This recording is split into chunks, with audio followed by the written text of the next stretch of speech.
Hi everyone, we're now wrapping up our multi-part series on what investors need to know about the cloud with a little segment we call Dark Horse, and let me explain.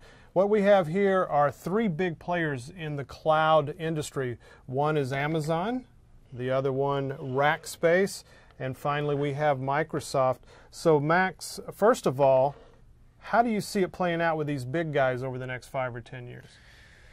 Well, the first thing, Rex, I want to apologize. I've been wearing the same shirt every day for the past day, too, so I'm really sorry about that. But okay. I think it's worth it because we've been in here, we've been discussing the cloud, Yeah. and here's where I think we're standing. Amazon, they're by far and away the leader in cloud technology. They have Amazon Web Services. If you need stuff, you Yep. go to them. They're the cheapest. They're the cheapest, they're the most available, they're the easiest to use. Okay. I joke, I don't need to talk to anybody to start using their services. I can just sign up and start using it, and it's fantastic. Okay.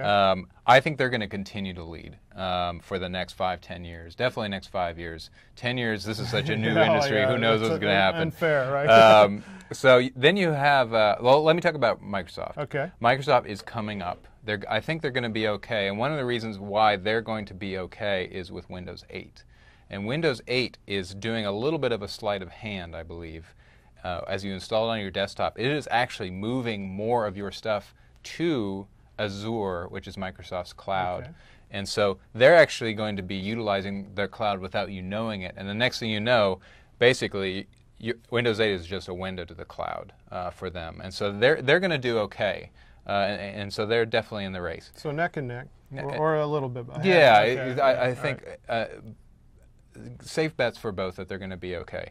Rackspace is interesting because while I'm a little bit concerned that they're betting on this open stack architecture, they are famous for their fanatical service. Yes. And I'm a believer in that. And particularly in this industry, there's a lot of just confusion. A lot of people want the cloud, they want to be on the cloud, they want to be part of the cloud, but they don't know how. And it's harder than you might think. But as it stacks up now, you don't see them.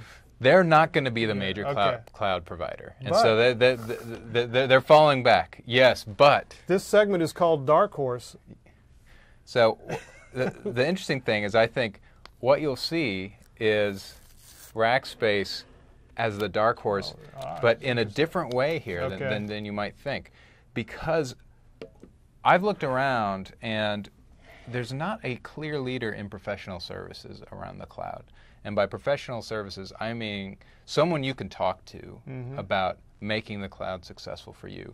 And I think that's where they're putting a lot of their energy, is on this fanatical support is really just an approachability and a place to go for answers. And I think as Rackspace continues to double down on that, they don't need to really be the technical leader. They can just be in front of Amazon, they can be in front of Microsoft, they can be in front of any of the other cloud providers. And you don't mean in a horse sense, you mean in a support sense. Yes, right? Yes. And they can be the point of contact for that and help people get onto the cloud and to best utilize the cloud. Because while it's powerful, it's not necessarily straightforward how to best benefit from the cloud. And so that guidance is needed, and currently that space is empty. And so Rackspace I see as a big possibility, a big front runner in terms of just helping people use the cloud. All right, Max, thanks very much for all your help in this series. I think we've learned a lot. Thanks for having me. Okay, and I'm Rex Moore for The Motley Fool.